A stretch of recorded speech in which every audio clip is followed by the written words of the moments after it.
Estamos de volta para a nossa segunda parte da nossa aula, de religiões mundiais.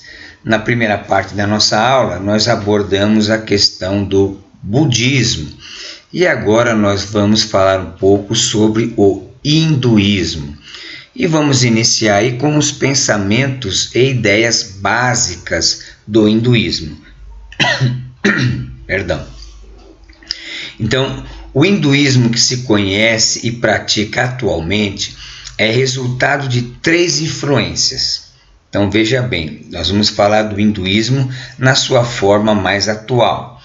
E ele teve aí 3 influências. Então, a primeira delas, veja aí, é associada à chegada de povos indo-europeus, que são os arianos, que datam de 1500 a 500 antes de Cristo, provavelmente provenientes da Rússia e da Ásia Central, que trouxeram para o norte da Índia a cultura e a religião védica. Então vamos fazer uma pausa aí para pensar no que é a religião védica, que os povos indo-europeus levaram para a Índia. A religião védica, também conhecida como Vedismo, ela tem sua origem na antiga civilização indo-europeia, que habitava o subcontinente indiano por volta de 1500. Essa religião é baseada nos Vedas. O que são Vedas? Vedas são os textos sagrados mais antigos da Índia, que foram compostos em sânscrito e transmitidos oralmente por gerações antes de serem registrados por escrito. Então veja que tem uma certa semelhança, com o nascimento das escrituras sagradas. Primeiro começou com transmissão oral e depois se tornaram escritos. Então os Vedas é o conjunto de escritos sagrados, tá? Assim como o cristianismo tem a Bíblia, no hinduísmo eles têm os Vedas, que são os escritos que para eles são os escritos sagrados, tá? Por exemplo, os Vedas incluem 4 coleções principais, ou seja, que são compostos dos livros. O Rig Veda, que é o mais antigo e importante, contendo hinos, hinos dedicados a diversas divindades. Tem também o Yajurveda, que é focado em fórmulas e instruções para os rituais religiosos. O terceiro é Samaveda, que contém hinos que são cantados durante os rituais. E também o Atharvaveda, que inclui práticas mágicas e reflexões filosóficas. Então, isso é que são os Vedas. E a religião védica, ela é baseada nesses textos sagrados. Assim como o cristianismo ele é fundamentado nas escrituras sagradas, no hinduísmo, os textos Vedas que são e que controlam a vida religiosa dos que creem no hinduísmo, tá?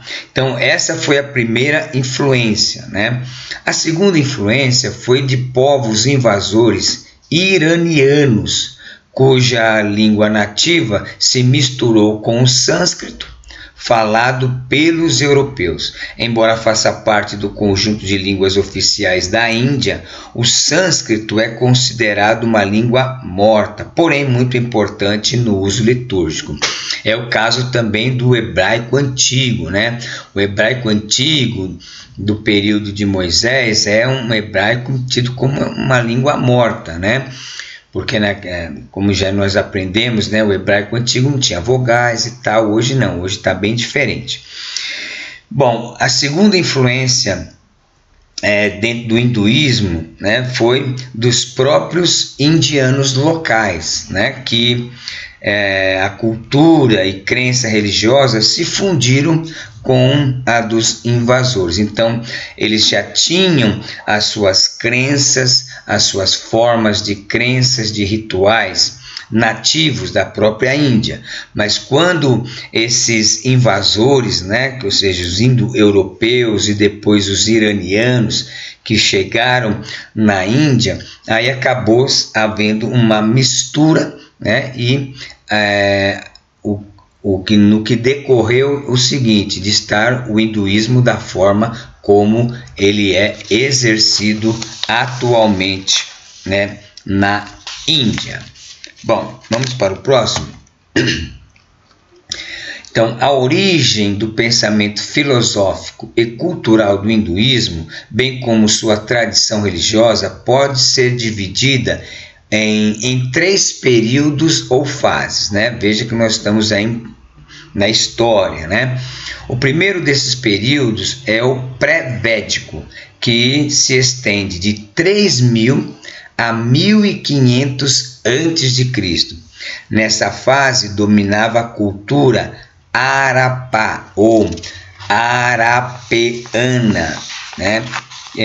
Que surgiu no vale do rio Indo e desenvolveu o culto aos animais. Então veja que, né, essa cultura Harappa ou arapeana que surgiu no vale do rio Indo e desenvolveu o culto aos animais, ou seja, né, é aquela coisa que até hoje nós verificamos que acontece na Índia, né? Você vê que uma vaca, um animal, ele é tido como uma entidade divina, tanto que, né, eles não matam animais para comer, e é uma série de regras que não permite que os animais sejam mortos assim para comer ou para qualquer outro tipo de situação, porque eles entendem que existe ali, né, uma certa reverência. Alguns estudiosos falam da reverência a aves, a touro ou a búfalos. E hoje a gente vê muito mais do que aves, touro e búfalo, né? Às vezes nós podemos ver, já vimos, né, em programas televisivos, né, que até o boi, né, a vaca são animais reverenciados, que já é uma herança, né, dessa cultura, né, Harappa, que surgiu e se desenvolveu ali no vale do rio Indo.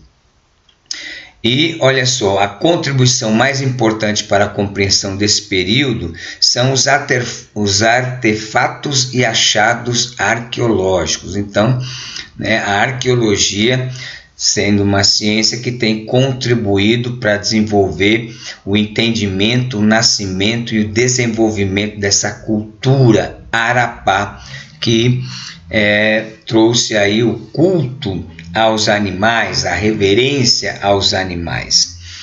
O segundo período foi o Védico, marcado pela presença dos povos invasores, como nós vimos lá, né? Os índios europeus e iranianos. O Rig Veda é a maior contribuição para a compreensão desse período, que é o quê? Ele é um manual com orientações e ritos sobre a religião, medicina, mitologia, magia e etc. Então, é uma coleção com mais de 1000 hinos, tá? Então, nessa fase, o hinduísmo produziu vários deuses, ganhando um caráter politeísta, né?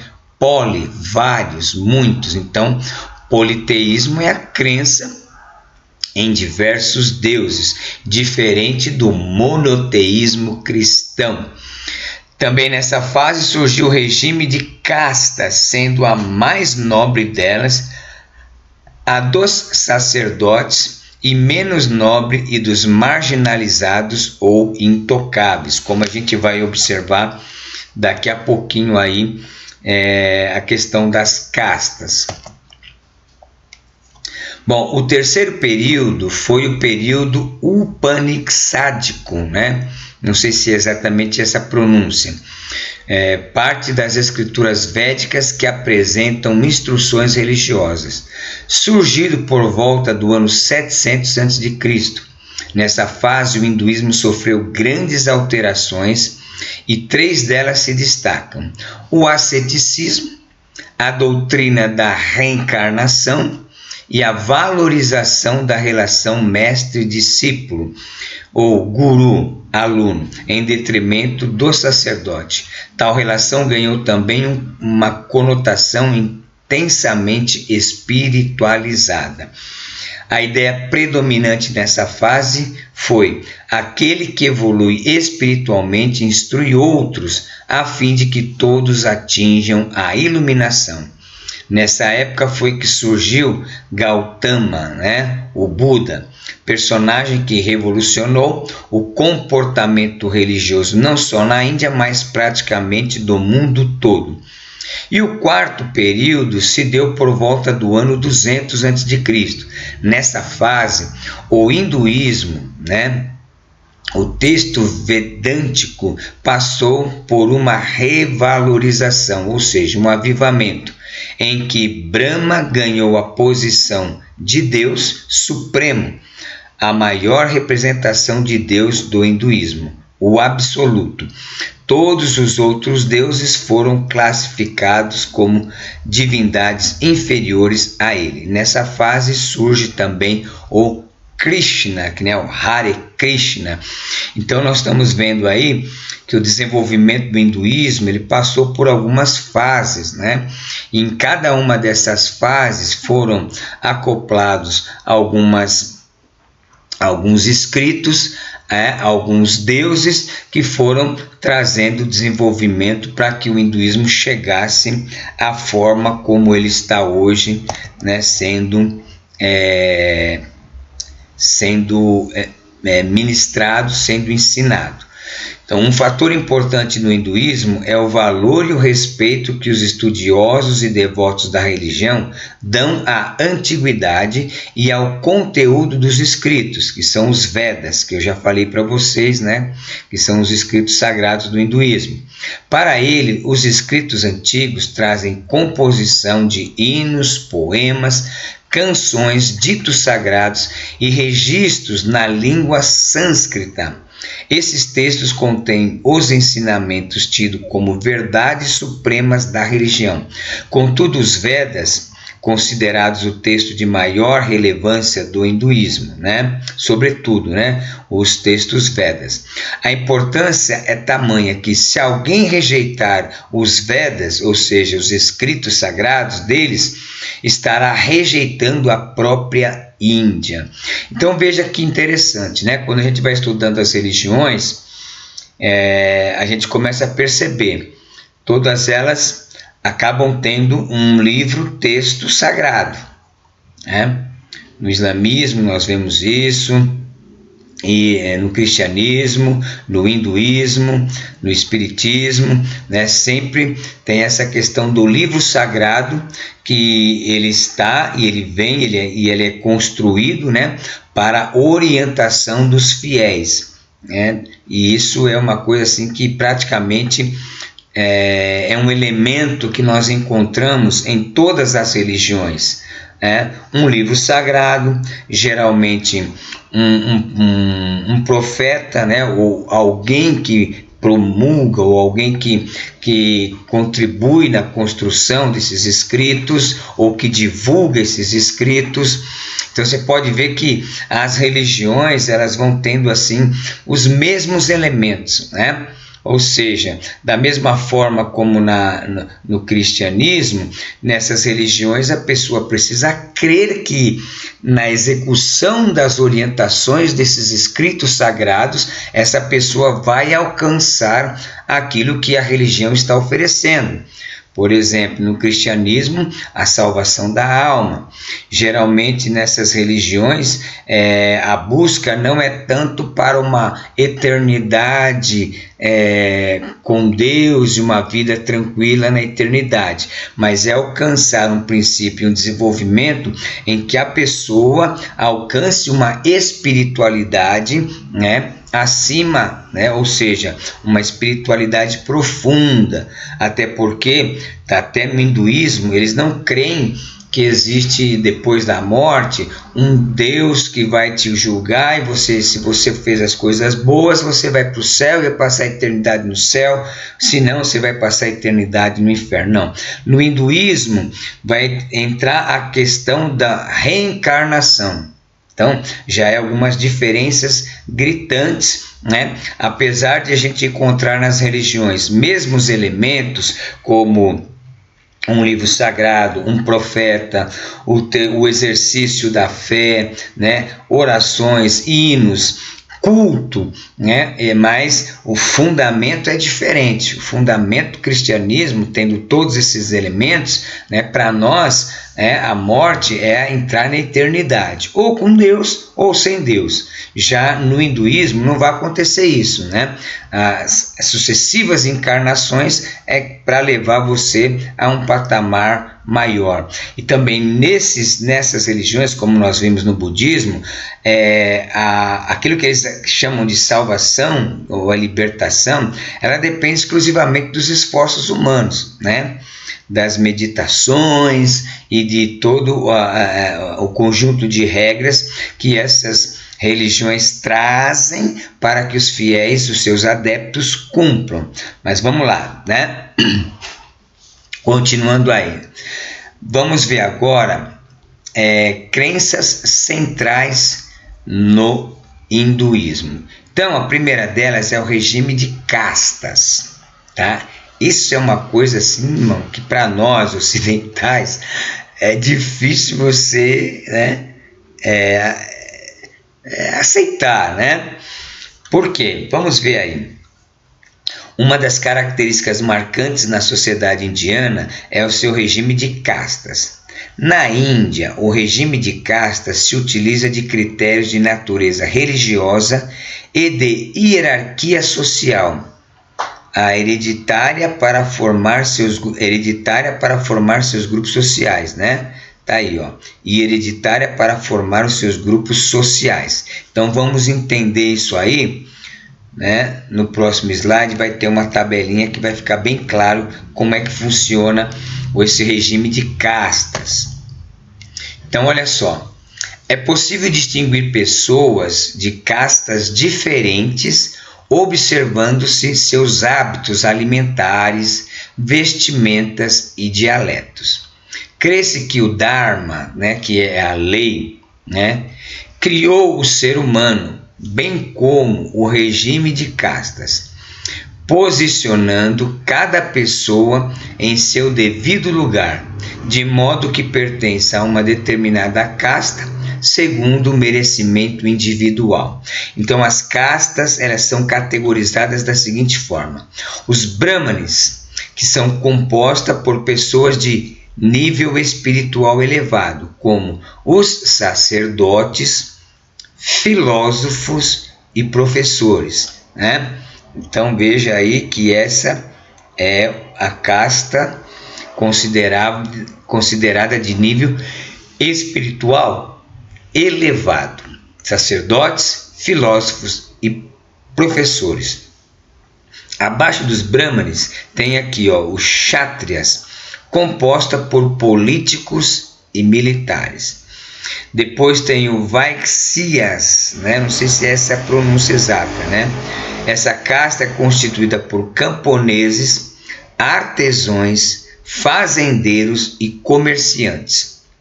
E os Sudras, né, que é a mais baixa e última das castas, constituída por operários, servos e escravos.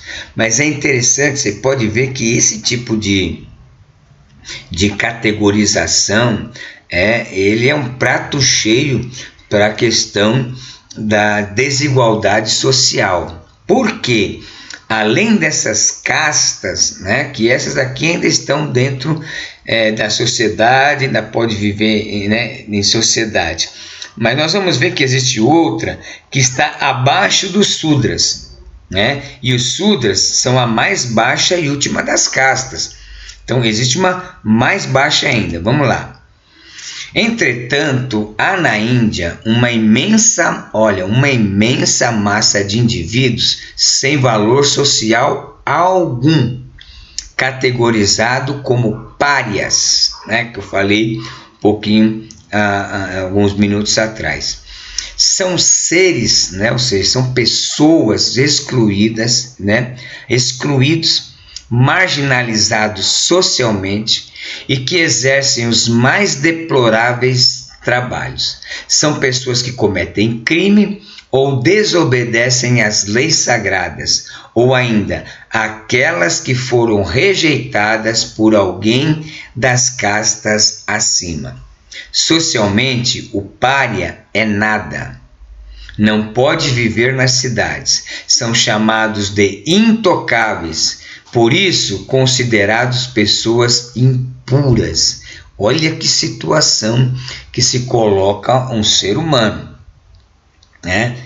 Para nós isso é uma questão terrível, né? É porque para nós cristãos todo ser humano tem o seu valor. Até porque no cristianismo, né, ela ensina, que é uma religião do amor, né, da devoção ao Deus verdadeiro, né, a Bíblia diz que Deus amou o mundo de tal maneira. E no mundo do Deus cristão que nós cremos, não existem castas, não existem pessoas melhores nem piores, né, como há essa divisão na Índia. E todos nós sabemos que a Índia é um país de superpopulação. E quando a gente vê algumas reportagens sobre a Índia, nós ficamos assustados, né, com aquele trânsito, aquela coisa, é um negócio assim terrível. E a gente, né, ao ver essa questão de castas, a gente vê que realmente ali a injustiça, ou seja, a desigualdade social é muito maior do que a gente possa imaginar daquilo que a gente vê na TV. Então, para ter pessoas que são consideradas sem valor social algum, então você veja que a coisa, né, no hinduísmo é uma coisa assim, não é uma religião que promove a unidade, o amor, a igualdade, não, né? Então, olha só, são seres excluídos, marginalizados socialmente e que exercem os mais deploráveis trabalhos. São pessoas que cometem crimes ou desobedecem às leis sagradas ou ainda aquelas que foram rejeitadas por alguém das castas acima. Socialmente, o pária é nada. Não pode viver nas cidades. São chamados de intocáveis, por isso considerados pessoas impuras. Está aparecendo lá no período do Antigo Testamento, quando alguém tinha uma lepra, né, o fluxo de sangue além do período, e eram pessoas impuras, viviam fora da sociedade. Perdão. Então, o hinduísmo e a própria nação indiana convivem com o regime de castas cerca de 2.500 anos. Meu Deus, imagina como é a história desse povo, né? Principalmente para esses párias, né? A permanência do regime de castas é, na verdade, uma oficialização da exclusão social, é o que nós acabamos de referenciar, essencialmente das pessoas que se encontram no grupo dos párias, que pode ser visto como uma forma de apartheid, né? Muito embora a Constituição indiana tenha abolido desde 1950 o regime dos párias, tá? Mas o que acontece? você vai ver aí no livro que mesmo o governo tendo abolido, a própria população ainda continua nesse tipo de prática, né? Por isso que o nosso autor colocou aí, né, que é uma forma de apartheid. O que é o apartheid, né? Não sei se os irmãos lembram. O apartheid foi um sistema de segregação racial institucionalizada na África do Sul entre 1948 a 1994, sob o domínio da minoria branca, né? Apartheid significa separação, né? E a política visava dividir e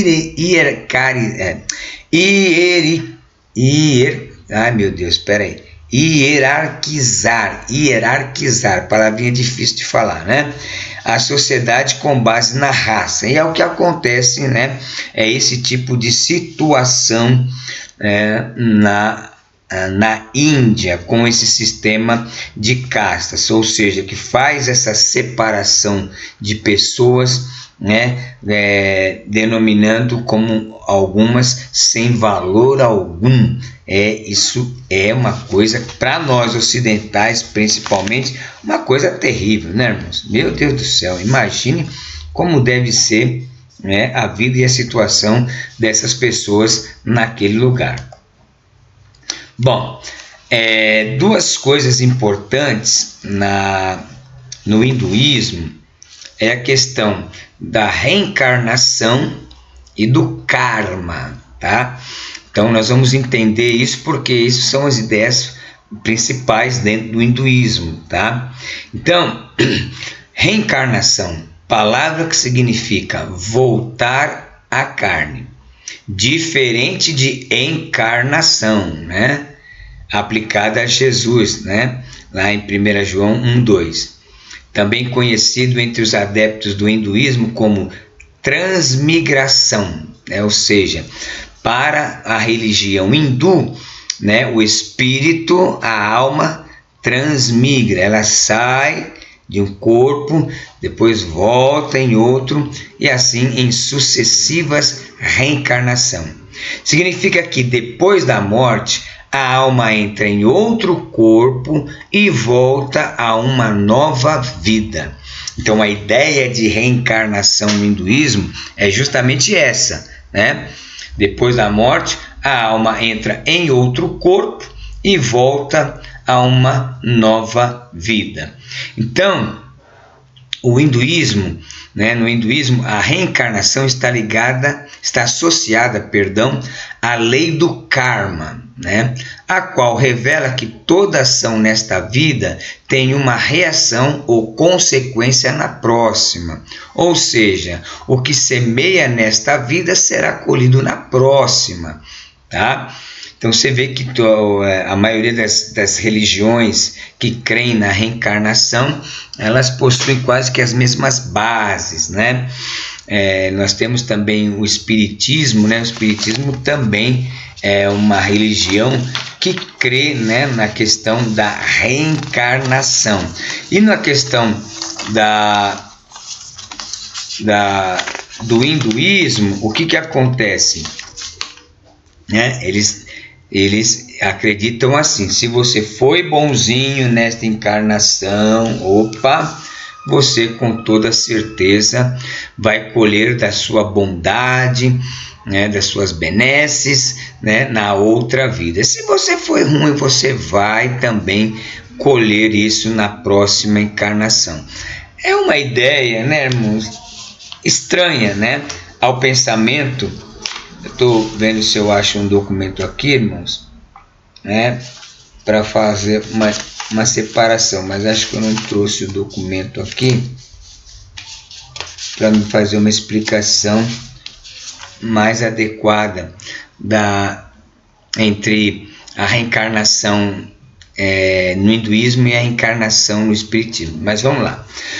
Então, a crença hinduísta na reencarnação e no karma tenta resolver a seguinte questão: por que alguns seres humanos não chegam a ver os resultados das suas boas ações antes de morrer? Então, para responder essa pergunta, né? Ou seja, você não vê os resultados das suas boas obras nessa vida que você está agora. Por quê? Porque você só vai colher ela em outra encarnação. Diferentemente, muito grande a diferença entre o pensamento cristão.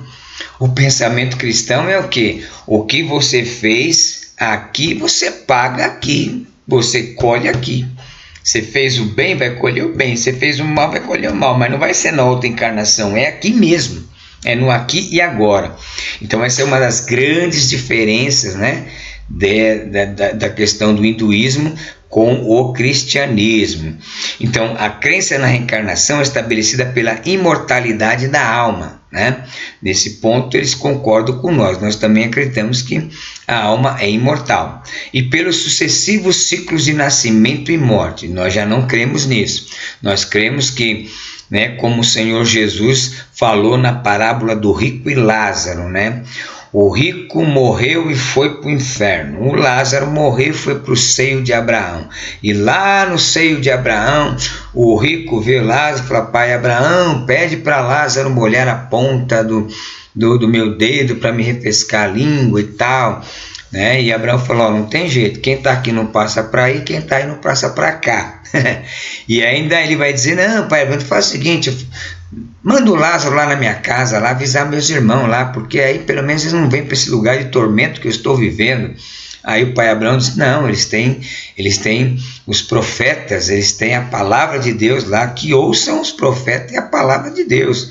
Ou seja, dando claramente a ideia de que o estado que você vai viver depois da morte, você só pode escolher quando é aqui, quando você está vivo, né? Então veja que é um pensamento bem diferente do pensamento hinduísta, né? Que acredita que as coisas que você faz numa vida, você só vai conseguir colher na outra vida, sejam elas boas ou sejam elas más, né?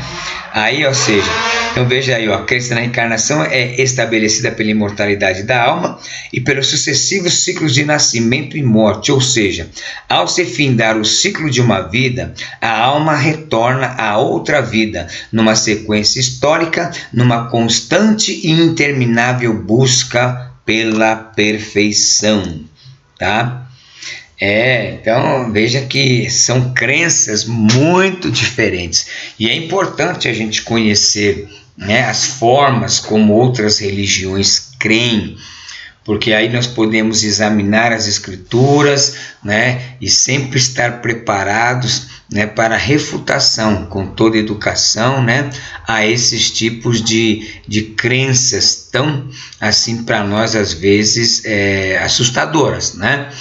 Então, portanto, creem os hinduístas que os seres humanos morrem e renascem várias vezes.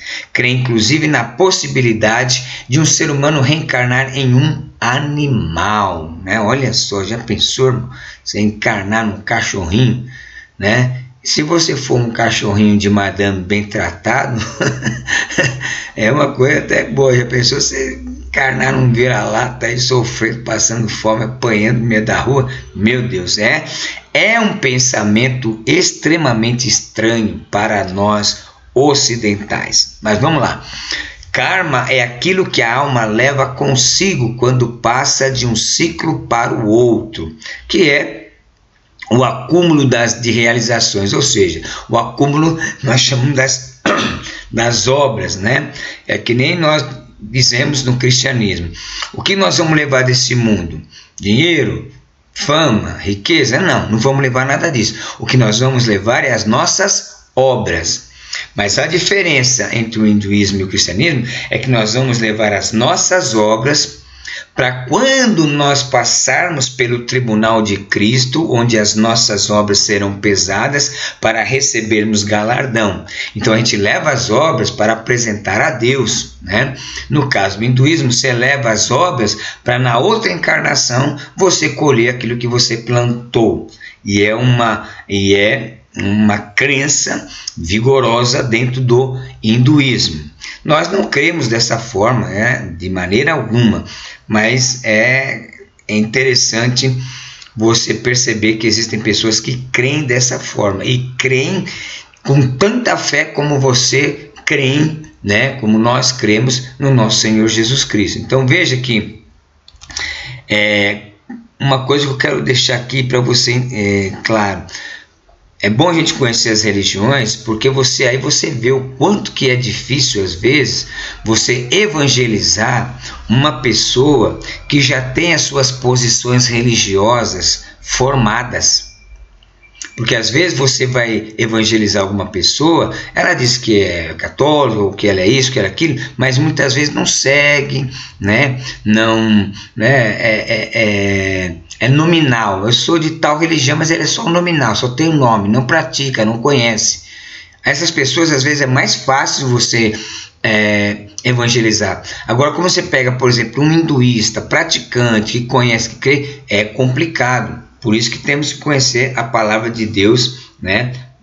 Bem, então veja só. Obviamente, há no hinduísmo formas, né? Formas de ajuda para que seus adeptos evoluam, tanto pela reencarnação quanto pelo karma, e atinjam estágios de perfeição. Então a religião hinduísta tem esse propósito de levar os seus adeptos a uma evolução, né? Ou seja, de que forma? Né? Ensinando a prática de boas ações para que na encarnação subsequente eles possam, né, ter uma condição melhor, pelo karma, ou seja, pelas obras, né? E atinjam um estágio de perfeição. Para que chegasse à forma prevalecente hoje, o hinduísmo passou por muitas adaptações. Em sua primeira fase, o hinduísmo védico possibilitou que seus seguidores adorassem e cultuassem deuses tribais como Dyaus, antigo deus do céu no panteão védico, Deus supremo, gerador de outros deuses. Então, você veja que o hinduísmo também teve uma progressão e um desenvolvimento, né, para chegar às crenças que eles possuem hoje. Na segunda fase, devido ao sincretismo, os irmãos sabem que é sincretismo, que é uma mistura, né, de crenças, de religiões. Então, devido ao sincretismo de crenças religiosas, surgiu o hinduísmo brahmânico, representado por 3 deuses: o Brahma, os Vishnu e o Shiva. Tá? O termo para se denominar os 3 deuses junto é Trimurti, né? Tri de 3, né? Trimurti, tá? 3 formas de Deus, onde Brahma é o Deus que representa a força criadora do universo, o Vishnu é o Deus responsável pela sustentação e preservação do universo, e Shiva, o Deus destruidor e regenerador, possuidor da energia vital. Olha só, né, esses 3 deuses, né, que hoje são reverenciados e venerados dentro do hinduísmo atual, né, que é chamado hinduísmo brahmânico. Bom, mas surgiu também um outro deus, né, nessa trajetória, que vamos ver aí a promoção do amor puro. O que diz o Iskacon? Iskacon, aqui faltou um C, viu, meus irmãos? Aqui faltou um C, é Iskacon, tá? Que é o movimento Hare Krishna, né? Então, o movimento Hare Krishna está inserido no contexto religioso, político, cultural e histórico da Índia. É, na verdade, o desdobramento de um complexo sistema de crenças do hinduísmo. Não há como datar sua fundação. Estudiosos indianos falam de época imemorial. Contudo, sabe-se que o movimento está inserido nas tradições do Vishnuísmo, ou esse aí não vou conseguir pronunciar, pois Krishna é considerado a 8ª encarnação de Vishnu. Então vamos ver aí, né? Os feitos de Chaitanya são nomes complicados. Chaitanya e Mahaprabhu, né? Krishna, o Deus cheio de bondade e compaixão, ou o todo atrativo, como defende os líderes espirituais, incorporou-se no grande intelectual, filósofo e debatedor Chaitanya, né? É mais ou menos isso, tido como uma personalidade divina que apareceu para definir um princípio religioso, ou seja, estabelecer a consciência de Krishna como a solução mais adequada para todas as pessoas, não só da Índia, mas do mundo inteiro. Então, Chaitanya, né, ele nasceu em 1486 em uma família privilegiada, né, casta dos Brahmins, em região onde atualmente fica Bengala Ocidental, na Índia, né? Dedicava tempo aos estudos da cultura religiosa hinduísta desde a sua mocidade. Então, o Chaitanya, né, podemos dizer que foi um dos profetas do hinduísmo, né, principalmente do Krishna, do Deus Krishna. Como adorador de Krishna, interessou-se pelas festas religiosas, onde eram tocados instrumentos musicais nos cânticos entoados nas ruas e praças, ou seja, locais onde se prestava homenagem ao Deus Krishna. Então, nós estamos vendo aí um dos, nós chamaríamos dos profetas de Krishna, tá? Só que eles não usam essa denominação, né? Vamos lá. O Mahaprabhu defendia e ensinava que o canto congregacional era uma bênção para a humanidade, pois o ato de cantar o nome de Deus purifica o coração, elimina os desejos materiais e possibilita o desfrute do puro amor de Krishna. Todas as orientações de Chaitanya tinham como fonte e reverência escritos védicos, que são aqueles que eu disse para os irmãos anteriormente em slides. E eles usam o quê? Uma coisa chamada mantra, né? Que é também conhecido como o grande mantra, que é uma poderosa oração da tradição espiritual do movimento Hare Krishna, associado ao Vaishnavismo, numa vertente do hinduísmo devocional. Ele é composto por nomes sagrados de Deus, invocando paz, amor, paz e conexão espiritual. Acredita-se que a repetição desse mantra ajuda a superar as ilusões materiais e traz a pessoa mais perto de Krishna, uma manifestação de Deus. E Rama, outro nome divino. O cântico coletivo, conhecido como Kirtan, é uma prática comum em templos e comunidades Hare Krishnas ao redor do mundo. E esse é o mantra, né, recitado pelos adeptos do Hare Krishna, que é Hare Krishna, Krishna Krishna, Hare Hare, Rama, Hare Rama, Rama Rama, Hare Hare. Então, esse é o mantra, né? E o mantra é o que? É uma oração espiritual na tradição hinduísta, onde eles vão repetindo várias vezes e a partir desta recitação eles são trabalhados e vão alcançando a iluminação necessária. Bom, agora vamos falar do ISKCON, que é uma organização, né? Como tá aí, ó. E ela é fundada pelo Guru Abad. Esses nomes que tá aí, irmão, olha, Charanaravinda Bhaktivedanta Swami Prabhupada, ou Srilan Prabhupada. Os nomes são nomes complicados, nomes dos cidadãos da Índia é complicado, como você está vendo aí. Esse essa pessoa nasceu em Calcutá, Índia, pertencia a uma família de classe alta, tendo tido a oportunidade de estudar em escolas altamente conceituadas,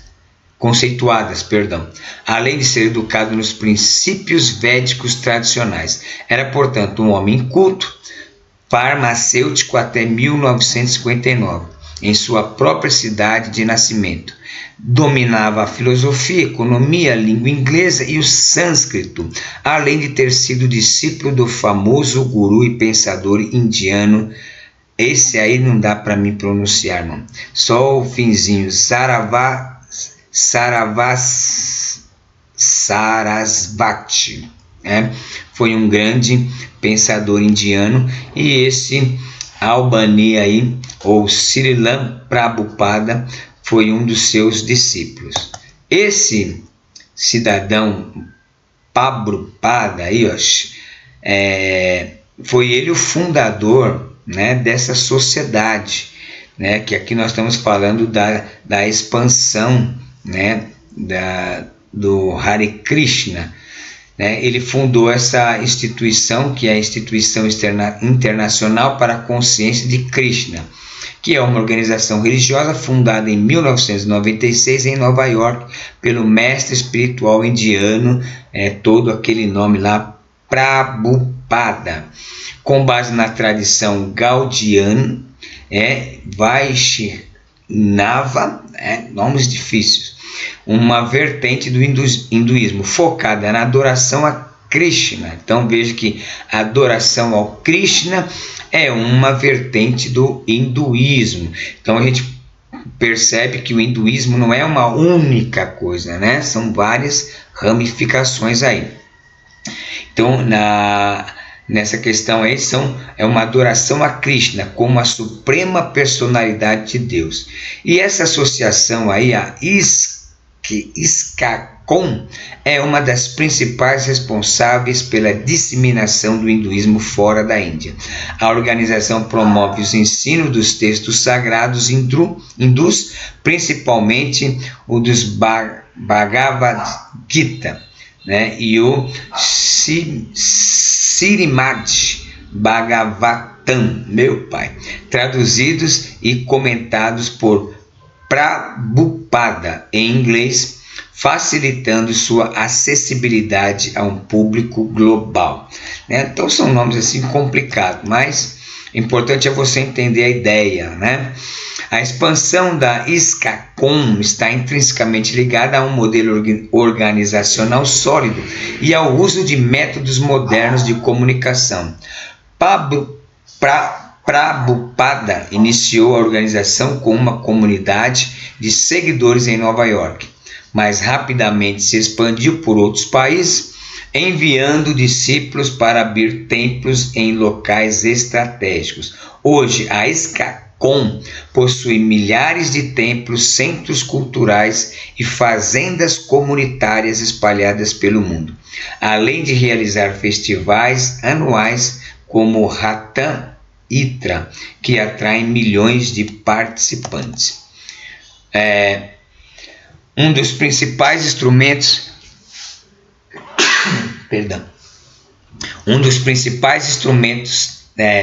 de expansão foi o movimento Krishna, caracterizado pelo cânticos públicos e a distribuição de literatura religiosa. A prática despertou a curiosidade de pessoas no Ocidente, especialmente nos anos 60 e 70, em meio ao interesse crescente por espiritualidade oriental.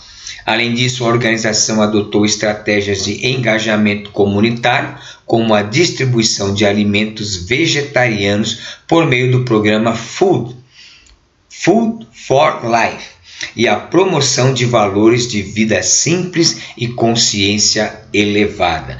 Veja que, né, todas nessas religiões, né, hinduístas, budistas, eles sempre têm a prática da meditação. Então você vê que todas essas religiões, elas são bem entrelaçadas, né? Elas se desenvolveram em diversas ramificações, mas todas elas têm vínculos e pensamentos bastante iguais, né? Com algumas poucas diferenças. Então, hoje, a SCACOM, que é essa instituição, não apenas representa a tradição hindu globalmente, mas também se adapta aos desafios contemporâneos. Ela dialoga com outras religiões e promove valores universais como a paz, a sustentabilidade e o respeito à diversidade cultural. Dessa forma, a SCACOM desempenha um papel crucial na popularização do hinduísmo como uma tradição espiritual que vai além de fronteiras culturais e geográficas. Bom, essa questão, né, de um diálogo com outras religiões, né, é o que nós chamamos aí de participação ecumênica, né? Ou seja, muitas religiões hoje, atualmente, elas procuram dialogar umas com as outras, né? No sentido de uma aceitar a outra. Bom, a pergunta é, existe ecumenismo para os cristãos evangélicos? Veja bem, um cristão evangélico, ele pode ser ecumênico? Veja bem, vamos lá. Ecumênico no sentido do ecumenismo religioso entre várias religiões, de forma alguma, né? O cristão, né, crente em Jesus Cristo, ele, principalmente o evangélico, ele não aceita um ecumenismo entre religiões. Mas, como eu disse no começo da aula, nós respeitamos a opinião de todos, não criticamos, né? Mas nós não aceitamos um ecumenismo entre religiões de forma alguma, tá?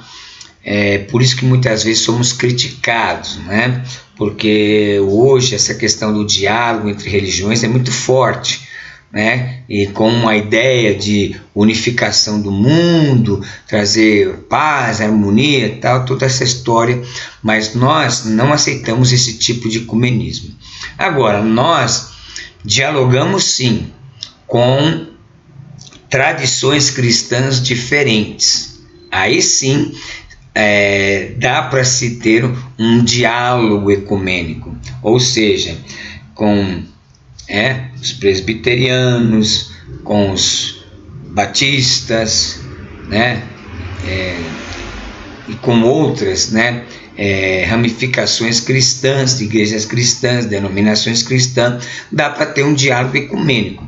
Mas fora isso, com outras religiões, jamais nós temos essa intenção ou podemos levantar essa bandeira de um ecumenismo entre religiões. E por isso nós vamos ser sempre martelados, atacados, apedrejados, mas nós não podemos aceitar uma coisa dessa. E como eu disse, não ignoramos, não nos desfazemos, não criamos encrenca, ou briga, ou incitamos a violência contra nenhum tipo de religião, mas o diálogo ecumênico não temos como.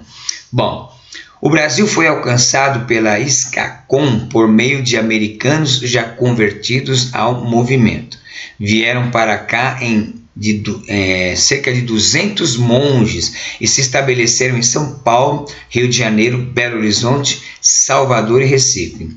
Srila Prabhupada faleceu em Vrindavan, Índia, no ano de 1977. Mas até hoje o movimento existe. Nós não temos visto muito no Brasil, mas existe aí esse movimento ainda no nosso país. Um pouco meio apagado, mas ainda existe.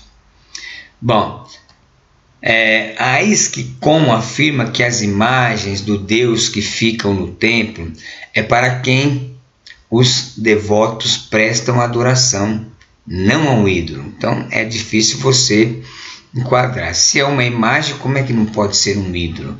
Mas eles não entendem desta forma, que aquela imagem é um ídolo. É bem diferente. Na verdade, dizem que os líderes do movimento né? Dizem os líderes do movimento que aquelas imagens, aqueles que estão nos templos, é uma encarnação de Krishna que apareceu séculos atrás em forma humana.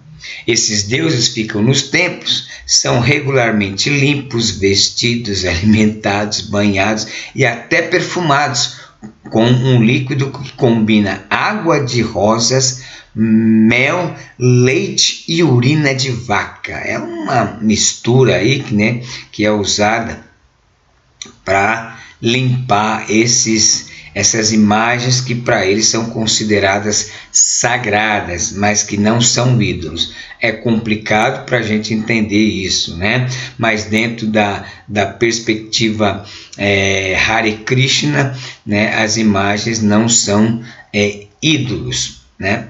É difícil, como eu já falei e repito, explicar isso, né? Porque se não é ídolo, é o quê? Para eles é uma amostra da encarnação de Krishna. Então ficamos ainda na mesma questão, né? Para nós é um ídolo. É uma imagem? É um ídolo. Bom, os praticantes de Bhakti Yoga afirmam que é uma forma de devoção, reconhecimento e honra ao Deus Krishna. Então, a veneração a essas imagens, a adoração, para eles é simplesmente um reconhecimento e honra ao Deus que eles servem, que é o Krishna. Bom, quanto à salvação, os líderes do movimento dizem que Krishna não proporciona salvação pela graça. E nem pode, né, irmãos? Porque se eles não têm conceito de pecado, né, conceito de um Deus criador, eles não vão ter essa questão de uma salvação pela graça. Isso é muito claro. Mas na mentalidade Krishna, a salvação se alcança pela evolução espiritual, né, num aperfeiçoamento constante em direção à união ao Deus Krishna, né? Também muito difícil. Mas para nós o conceito de salvação, né, vamos ver aí, ó, o conceito de salvação em Cristo é incompatível com os ensinamentos da Bíblia, que apontam que Jesus Cristo é o único mediador entre Deus e os homens e o único meio de salvação. A mensagem bíblica é clara: a verdadeira salvação é pela fé em Cristo, a graça de Deus, e é fundamentada na ressurreição e promessa de vida eterna, né, que o nosso Deus, através da sua palavra, né, eles nos garante. Também lá na religião Krishna tem a questão dos animais sagrados, né, como nós vimos anteriormente. Alguns animais são reverenciados como divindade. Bom, vamos aí, ó. A Bíblia deixa claro que todos os animais são criaturas de Deus, criados para o benefício e serviço da humanidade, mas não para serem objetos de adoração.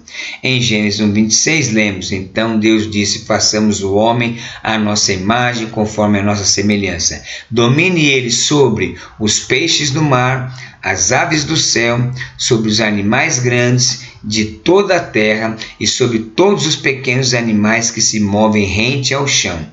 Esse domínio implica responsabilidade e cuidado, mas não veneração.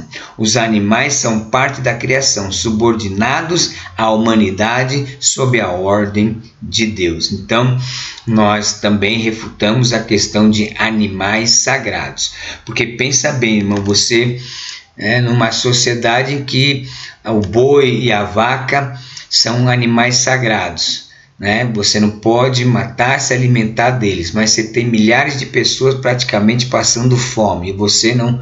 Então são questões assim que para nós ocidentais, que viemos já de uma formação diferente, lógico, né?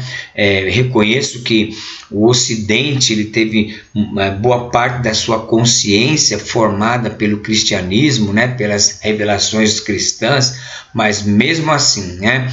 Você imagina você ter pessoas passando fome e você ter lá animais que podem ser mortos, podem ser um alimento para milhões de pessoas, mas devido a uma crença, aquele animal não pode ser morto.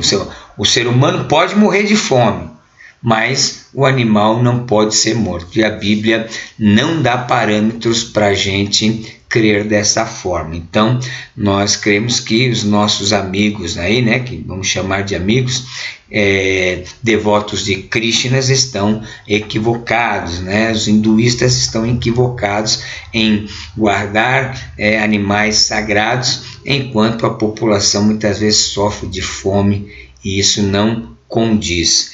Então, essas são algumas diferenças, né, que nós temos entre essas religiões. O importante, irmãos, é que você comece a construir dentro da sua teologia uma compreensão dessas dimensões das religiões, né? Você percebe, se você olhar desde o começo, né, da nossa primeira aula, nós vamos observando que todas as religiões têm elementos parecidos, né? Tem um Deus, tem um escrito sagrado, tem um profeta, tem que ter o exercício da fé, a prática, a obediência, aqueles ritos ou aquele conjunto de escritos, são elementos que todas as religiões, que nós encontramos em todas as religiões. Contudo, é interessante que não dá para você dizer como é que pode isso, né? Qual vai ser a diferença? Como é que eu vou entender que a minha religião é realmente a certa? Irmãos, é o seguinte: de todas essas religiões, não existe uma religião que ensina o que o cristianismo ensina, né? Amar o próximo, né? Fazer o bem a todas as pessoas. Nenhuma dessas outras religiões, um Deus ou o seu representante, ou sei lá, o seu profeta, lhe promete a vida eterna, né? Ou concede o Espírito para viver dentro de você. Porque nós não temos uma lavagem cerebral, mas nós temos uma presença poderosa do Espírito Santo na nossa vida, que nos leva, que nos abre o entendimento, que nos mostra que nós estamos no caminho certo, e o caminho certo é Jesus Cristo. Por isso, é importante a gente estudar essas religiões, até porque, como eu disse, se um dia você encontrar com uma dessas pessoas que tem essas religiões, não é fácil para você convencer, se você não tiver argumentos sólidos, bíblicos, e conhecer um pouco do que eles são, do que eles creem, para que você possa ter uma atuação evangelística apropriada para o momento. Como eu disse, às vezes você evangelizar pessoas que não seguem uma fé, ou são apenas creem em alguma coisa nominalmente, mas não são praticantes, às vezes é muito mais simples de você evangelizar. Agora, pessoas que têm uma crença já estabelecida, forte, como no caso do hinduísmo, do budismo, do espiritismo e de outras, é mais difícil. Aí você precisa saber e conhecer um pouco para poder dialogar, na altura, dialogar, não é discutir, nem falar mal, nem brigar, dialogar para tentar convencer essas pessoas de que a verdade é Jesus Cristo. Que Deus abençoe. Na próxima aula nós vamos estudar a lição 9 e 10. Espero que você possa absorver o conteúdo, leia o livro, façam os exercícios, façam a prova, e as dúvidas anotem e mandem para mim, que a gente vai respondendo à medida que chegarem essas dúvidas até as minhas mãos. Amém? Deus abençoe, fiquem na paz do Senhor e uma boa semana a todos.